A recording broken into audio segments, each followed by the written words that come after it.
Good morning বন্ধুরা, কেমন আছেন সবাই? আশা করি সবাই ভালো আছেন এবং সুস্থ আছেন। আমরাও ভালো আছি। মাধুর আর একটি নতুন ব্লগে অনেক অনেক স্বাগত জানাই। আর আজকের ব্লগটি আমি এখান থেকে স্টার্ট করলাম। আজকে হচ্ছে সোমবার আর ঘড়িতে বাজে এখন সকাল 8টা। আর আজকে না প্রচণ্ড দেরি হয়েছে, একটু দেরিতেই কামগুলো স্টার্ট করলাম। কেন বলুন তো, রাতে না ঘুমটা এতই খারাপ হয়েছে, তো কি আর বলি। দেখবেন ঘুমটা ভালো না হলে সকালবেলা তো ফ্রেশ ফিল হয় না, তারপরে আবার এনার্জিটাও লো লো লাগে।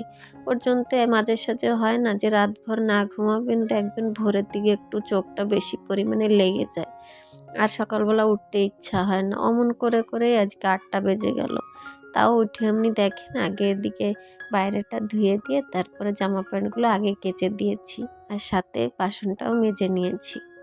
আশা করছি আজকের ভিডিওটি আপনাদের কাছে ভালো লাগবে। সম্পূর্ণ ভিডিওটি দেখার জন্য অনেক অনেক অনুরোধ রইল। আজকের ভিডিওতে যদি আমার কোনো নতুন বন্ধু থেকে থাকেন বা ভিডিওর কোনোই অংশ আপনাদের কাছে একটু হলেও ভালো লেগে থাকে, তাহলে আমার চ্যানেলটাকে সাবস্ক্রাইব করে দিয়ে আমার পাশে থাকবেন। চাইলে ভিডিওটাকে শেয়ারও করতে পারেন আর সাথে একটা লাইক কমেন্ট অবশ্যই করে দেবেন। আপনাদের একটা লাইক কমেন্ট আমাকে ভিডিও বানাতে আর একটু মোটিভেট করে।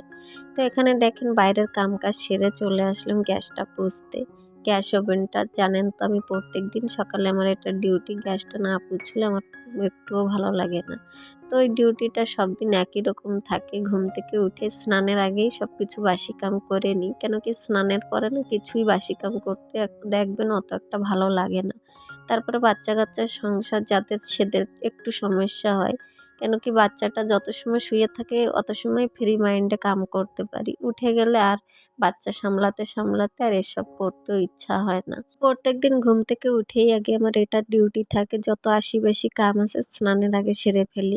কেন কি স্নানের পরে আশি বেশি কাম করতে দেখবেন একটু ইচ্ছা হয় না। তো এদিকে রাতে কদিন ধরে না কেমন যেন একটা মেঘলা মেঘলা ভাব ছিল আর ঝড় বর্ষাও হচ্ছিল একটু একটু করে। বর্ষাটা হোক না হোক ঝড় হচ্ছিল, তার জন্য তো দেখেন জেনে শুনে একটু একটু ধুলো এটা ওটা রয়েছে। তো আমি সকালবেলা টেবিলটাও গুছিয়ে দিলাম একেবারে, কেন কি জানালার সিধা টেবিলটা, তো ওখান থেকে না জানালার ফাঁক দিয়ে ধুলো উড়ে আসে, ওর জন্য তো একটু গুছিয়ে দিলাম। তার সাথে এই যে বাসনগুলো মেজে নিয়ে আসছিলাম, জলটা ঝরিয়ে দিলাম। আর এদিকে রান্নাঘরটাও একেবারে পরিষ্কার করে তারপরে রান্নাঘরের সমস্ত কিছু কাম কাজ সেরে যাব। বাদ বাকি যা কাম আছে ওগুলোও সেরে নেব। চলেন এদিকে দেখেন ঘরটাও ঝাড়ু দিয়ে নিচ্ছি। আর এখন আমাদের যেহেতু বারান্দায় শোয়া হয় মাঝে মাঝে, তো আজকে না আর বারান্দায় শোয়া হয়নি, আজকে ও ঘরে শুয়েছে। তার জন্য তো বারান্দাটা ভালো করে ঝাড়ু দিয়ে নিতে পারবো। কেন কি কাল কদিন ধরে তো দেখছেনই, আপনাদের বলেছি কালবৈশাখী চলছে। তো মাঝে মধ্যে এমনও হয় দিনের বেলা রোদ ওঠে, আবার বিকাল হতে হতে রাত হতে হতে না কেমন যেন একটু ঝড় বৃষ্টি হয়। তার জন্য তো রাত্রের টাইমটা একটু ঠান্ডা থাকে। তাহলেও না ছেলেটার কি হয়েছে, রাতভর শুতেই দিতে চায় না, এত কান্না করে মাঝে সাঝে। ঘুমাবে ঘুমাবে সারা রাত অমন কান্না করে করে উঠতে থাকবে। আর ও না ঘুমালে আমার কি ঘুম আসে বলুন? তো বাচ্চা কাচ্চা সংসার আর বাচ্চা আগে। আমার বাচ্চাটা যদি সুস্থ থাকে তাহলে দেখবেন আর সব কিছুই ভালো লাগে, কিন্তু বাচ্চাটা যদি অমন অসুস্থ অসুস্থ বোধ করবে তাহলে কি মা বাবার কেউরই ভালো লাগে? তো ওকে নিয়ে কদিন ধরেই আমাদের রাতটা জাগতে হয়। আর যারা আমার ব্লগ দেখেন তারা জানেনই, আমি মাঝে মধ্যে বলে থাকি ও দিনভর এতবারই শুয়ে থাকে না, ঘুম পড়ে বলে রাতে অত একটা শুতে চায় না। রাত 12টার সময় শোবে, এদিকে দিনে 9টার সময় উঠবে সকালে, কিন্তু তার মধ্যে এত কবার যে উঠবে ওকে ঘুম পাড়াতে পাড়াতে আর ওর ওই ওঠাতেই আমার ঘুমটা হয় না সকালবেলা। সকালবেলার টাইমটা ঘুমিয়েছি না, এখন একটু আলাদাই এনার্জি ফিল হচ্ছে। না ঘুমোলে ভালো করে তাহলে আর একটু খারাপ লাগতো, কিন্তু যতটুকু শুয়েছি ভালো মতনই ঘুমটা পেয়েছি। তো এদিকে দেখেন সকালবেলা যদি একটু আগে আগে উঠে কামগুলো সেরে নিতে পারতাম তাহলে আর একটু শীঘ্রই কামগুলো সেরে নিতে পারতাম, কিন্তু ওই দেরি হয়েছে। তাহলেও দেখেন সময়ের মধ্যেই সব কিছু সেরে নিয়েছি। যেমন ঝাড়ু মারা, এদিকে সমস্ত কিছুই বাসি কাম সেরে নিয়েছি, কিন্তু ছেলেটা আমার এখনই উঠিনি। ও রাতভর যেহেতু ঘুমায়নি ওর জন্য তো দেখবেন একটু বেলা করেই ওঠে। তো 9টা এখনো বাজে, কিন্তু এই গরমের কদিন না 9টা, 9:30, 10টাও হয়ে যাচ্ছে ওর উঠতে উঠতে। ওর বাবার সাথে অমন সময় করে উঠছে, তার মধ্যে আমি সমস্ত কিছুই করে নিতে পারছি। তো এদিকে দেখেন একেবারে ঝাড়ু ঠাড়ু দিয়ে আবার এদিকে চেয়ারগুলো, কাল ঝড় হয়েছিল, ঝড় বর্ষা, ওর জন্য চেয়ারগুলো ভালো করে মুছে নিয়েছি। আর আপনারা তো জানেন আমার বাড়িতে কোনো দামি ফার্নিচার নেই, তাহলেও যতটুক যা আছে তাই আমার কাছে আমার স্বর্গ। কেন কি সংসারটা তৈরি হয় ভালোবাসা দিয়ে, দামি জিনিস বা আসবাবপত্র দিয়ে নয়। আমি ফার্নিচার না থাকলেও কি আমার ঘর আমার কাছে স্বর্গের মতো। তো এই আর কি, সকালবেলা দেখেন যে ডাস্টিং এর কামগুলো থাকে ওগুলো সেরে নিলাম, তারপর চলে আসলাম স্নানটা সেরে। ওদিকে পুজোটা কদিন ধরে না দিচ্ছি না, আপনারা দেখতে পারছেন, কেন কি আমার পিরিয়ড চলছে ওর জন্যতে কদিন ধরে পুজোটা দেওয়া হচ্ছে না। তো এদিকে স্নান করে সিধা চলে আসলাম, সকালবেলা একটু আলুর পরোটা করবো। আর কদিন ধরে রাতে একটু মেঘলা মেঘলা হচ্ছে আর সকালে একটু ঠান্ডা ঠান্ডা ওয়েদার থাকছে, তো ওর জন্যতে বরের আবদার এখানে একটু সকালবেলা উঠে আলুর পরোটা করে দিচ্ছি। কাল রাতে বলেছিল ওর কারণে। তো এদিকে দেখেন আলুর পরোটাতে যা যা লাগে আলুটাকে ভালো করে আগে মশলা দিয়ে কষিয়ে নিচ্ছি। তারপরে ওদিকে আবার আটাটাও ছেনে রেখে দিয়েছি আধ ঘন্টার মতন রেস্টে। তো আলুটাকে ভালো করে ভেজে নিচ্ছি আর অল্প একটু রেখে দিয়েছি ছেলেটার জন্য। আর এখানে আমাদেরটা একটু এখানে ঝাল দিয়েছি, তো ওর জন্য তো খেতে পারবে না, ওর জন্য তো ওরটা আলাদা করে ওই যে দেখেন রেখে দিয়েছি, ওরটা খালি করে দেবো। তো এদিকে ভাজাভাজি কমপ্লিট, তার সাথে এখানে আমি পুদিনার চাটনি করে নিচ্ছি। আলুর পরোটার সাথে পুদিনার চাটনি, এই চাটনিটা ভাতের সাথেও খেয়ে দেখবেন এত সুন্দর লাগে। তো মাঝে মধ্যে আমি করে থাকি। আর এই যে সেই পুদিনা গাছ যেগুলো লাগিয়েছিলাম ওটার থেকে পাতা কটা তুলে নিয়ে আসছিলাম। তো এদিকে দেখেন জিরে লঙ্কা তেঁতুল সাথে কটা পুদিনা পাতা আর টমেটো কটা দেখেন এমন করে কুচিয়ে নিয়েছি। এগুলোকে ভালো করে জল শুকানো পর্যন্ত ভেজে নিতে হবে। তো এদিকে ভেজে তুলে রেখেছি, ওগুলো পরে বেটে নেব। যখন পরোটাটা হয়ে যাবে তার একটু আগেই বেটে নেব। তো এই যে পরোটার জন্য যা যা লাগে আটাটাকে ভালো করে ছেনে রেখে দিয়েছি, দেখেন একটু রেস্ট করতে রেখে দিয়েছিলাম, ওর জন্য তো একটু নরম নরম হয়েছে। তো এদিকে দেখেন বেশি বেশি করে পুর দিচ্ছি। আর আমার আলুর পরোটাটা অত ফোলে না, কিন্তু পুর এত পরিমাণে দিই খেতে না ভালো লাগে। আর সব জিনিস তো পারি না, কিন্তু যাও পারি চেষ্টা করি করার জন্য। কেন কি না পারলে সেই জিনিস শিখতে তো হবে, তার জন্য তো চেষ্টা করি। আর আপনাদের আলুর পরোটাটা কেমন হয় বলবেন তো, আমার অত একটা ভালো হচ্ছে না, দেখেন একটু এতই চেষ্টা করছিলাম কিন্তু অত একটা ভালো করতেই পারছিলাম না। তা যেমন করে পেরেছি করেছি, তাও দেখলাম খেতে না একটুও খারাপ হয়নি, এত সুন্দর লেগেছে। আর প্রায় আমি এটা করে থাকি, আলুর পরোটা হোক কলার পরোটা হোক মাঝে মধ্যে গভীর পরোটা, সব কিছুই ঘরে একটু একটু করে শিখতে থাকি বা করতে থাকি। ওতে দেখবেন শেখাটাও হয়ে যাবে, তার সাথে খাওয়াটাও হয়ে যাবে। তার জন্য তো চেষ্টা করতে থাকি বর যাই খেতে চাক ঘরে তৈরি করার জন্য। তো এখানে করেছিলাম 4টে না 5টা, আর খুব সুন্দর লেগেছিল খেতে। আর ছেলেটাকে আগে খাইয়ে দিয়েছি ওকে ওটা করে, কিন্তু ও না ওই যে ভাত খাচ্ছে না, কিছুই খাচ্ছে না, অল্প একটু খেয়েছিল, বেশি খায়নি। তো আপনারা তো দেখেছেন। তো এদিকে দেখেন ভাজাভাজি আমার কমপ্লিট, আর ওদিকে পুদিনা চাটনিটাও আমি করে নিয়েছি। তো এখন বরের ডিউটিরও সময় হয়েছে, উনি যাবে। তো এদিকে দিয়ে দিলাম, দেখেন চাটনিটাও আর খুব সুন্দর হয়েছে, এটা খেয়ে দেখবেন, আমার কথা শুনে এত সুন্দর লেগেছে চাটনিটা। তো এদিকে দেখেন চলে আসলাম খাওয়া দাওয়া কমপ্লিট করে বেডটা গোছাতে। আর আজকে না বেডরুমে কোনো ডাস্টিংয়ের কাম রাখিনি, কেন বলুন তো, প্রত্যেক দিনই তো আপনাদের সাথে শেয়ার করি, ওর জন্য তো আজকে করলাম না। তাও হালকা পাতলা করে আমি করে ফেলেছি, কেন কি নিত্য কাম এটা আমার করতে করতে এখন অভ্যাসে পরিণত হয়েছে। তারপর চলে আসলাম এখানে, দেখেন বালিশের কাভারগুলো বেডশিটগুলো অনেক ধরে পেতেছিলাম, তো ভাবলাম যে এখন গরমের দিন মাঝে মধ্যে না এমন করে একটু বেডশিটগুলো 2-4 দিন পর পর না সরালে ভালোও দেখা যায় না, একরকমই অমন থাকে, ধুলোবালি পড়তে থাকে যতই যা করে রাখি না কেন। ওর জন্যতে দেখেন এখানে বেডশিটটাও ভালো করে চেঞ্জ করে দিলাম।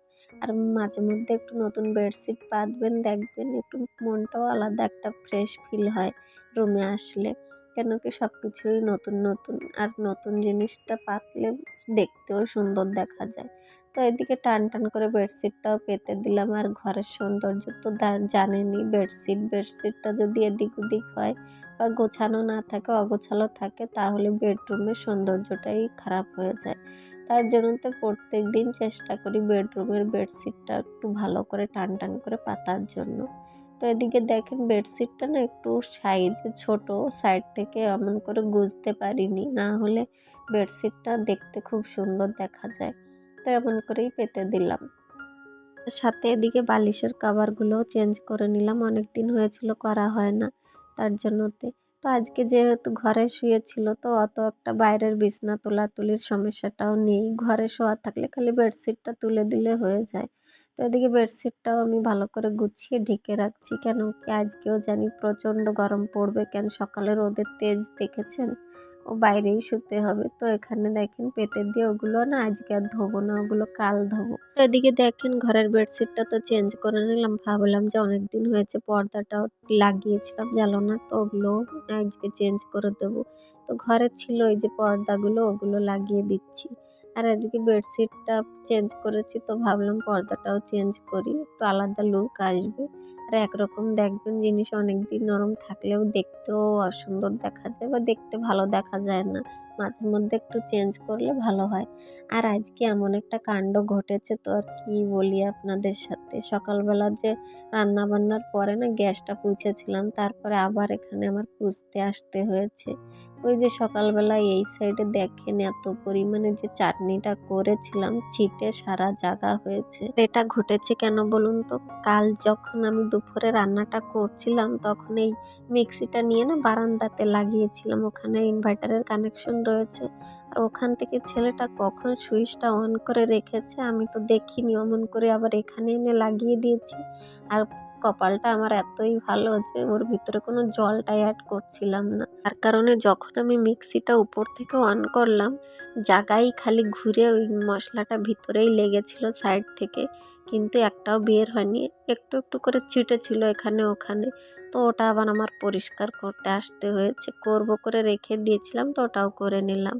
আর আজকে কত বড় একটা দুর্ঘটনা ঘটতে গিয়েছিল, আজকে যদি জলটা দিয়ে আমি মিক্সিটা অন করে দিতাম তো কি অবস্থা হতো, আজকে আমার সারা মুখে গায়ে লেগে যেত। তো ওই আর কি, মাঝে মধ্যে আমারও ভুল আছে, আমি দেখে করিনি, করে নিতে হতো, বাচ্চা কাচ্চার সংসার, ওটা আমার ভুল হয়েছে, আমি জানতেই পেরেছি।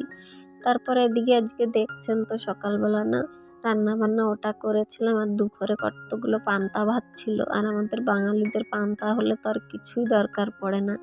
তো ২ জায়গা পান্তা ভাত ছিল ফ্রিজের ভিতরে, তো বের করে দেখলাম দুজনের হয়ে না আরও থেকে যাবে। তার জন্য তো এখানে মশলা পটলটাই করে নিচ্ছি, আজকে আর কিছু ভাত ঠাত রান্না করব না। আর ছেলেটা যেহেতু ভাত খায় না, তাও ওর জন্য অল্প কটা ভাত রান্না করে ধুয়ে দিয়েছি, কেন কি ও ভাত কটা আর রাত্রে খেয়ে নিলে হয়ে যাবে। তো ভাত আর ওদিকে পটল ভাজা বেগুন ভাজা করেছি, তো ছেলেকে বেগুন ভাজা দিয়ে খাইয়ে দিয়েছি। তারপরে এখানে একটু রেস্ট নিয়ে চলে আসলাম। দেখেন এখন একটু মেঘলা মেঘলা করেছে, আবার দেখেন এই কদিন ধরে এমনই হচ্ছে। আর এর কারণে না আমার শরীরটাও কদিন একটু খারাপ হয়েছে, কেন বলুন তো, ঠান্ডা গরম এটা হতে হতে ছেলেটার আমার কদিন ধরেই না ঠান্ডা ঠান্ডা। আর এখনও কথা করছি দেখছেন নাকে নাকি কদিন ধরে এমনই চলছে। তারপর চলে আসলাম, দেখলাম সকালবেলা যা রোদ উঠেছিল গাছগুলো শুকিয়ে পুরো কাঠ হয়েছে। তো এখানে আবার জলটাও দিতে চলে আসলাম, আবার রাতে বর্ষা হোক না হোক জল তো দিতেই হবে, তার জন্য তো দিয়ে দিচ্ছি। আর আজকে আমার একটা পার্সেল আসবে, ছেলেটার জন্য না একটা পার্সেল অর্ডার করেছি, তো ভাবলাম যে আপনাদের সাথেও শেয়ার করব। আজকে যে পার্সেলটা আসবে সেটা হচ্ছে আমার বর অর্ডার করেছে, তো আমাকেই রিসিভ করতে হবে, আর আমি যা অর্ডার করি আপনাদের সাথে তো শেয়ার করি। আর আমাদের যতই ইনকাম কম হোক না কেন ছেলেটার কখনো কিছুতেই কমই রাখি না, তার জন্য তো দেখেন ওকে খুশি করার জন্য সব কিছুই করতে চাই, যেহেতু বাচ্চা কাচ্চা ওদের সব কিছুই দরকার হয়, খেলনা বলুক সব কিছুই ওদের সবসময় সব কিছু দিয়ে খুশিতে রাখতে হবে। কেন কি আমরা যেটুক না পেয়েছি আমাদের বাচ্চা কাচ্চা তার থেকে বেশি পাওয়ার অধিকারী, তার জন্যতে। আর ওদের এই ছোটবেলা সব দিন তো আর আসবে না, আমরা মা বাবা হয়ে একটুক তো ওদের জন্য করতেই পারবো। তো দেখেন এদিকে লাইটটা বন্ধ করে ওকে এই খেলনাটা আমি দেখাচ্ছি এমন করে চালাতে হবে, আর এটা পেয়ে যে এতই খুশি হয়েছে। তোর বাবা এটা অর্ডার করে দিয়েছিল মিনি প্রজেক্টর, এতে নানান রকমের কার্টুনগুলো দেখেন এই সিম্বলগুলো আসতে রয়েছে, আর ওটা দেখেও এত খুশি হয়েছে। আর ও খুশি মানে আমাদের আর কিছুই দরকার হয় না।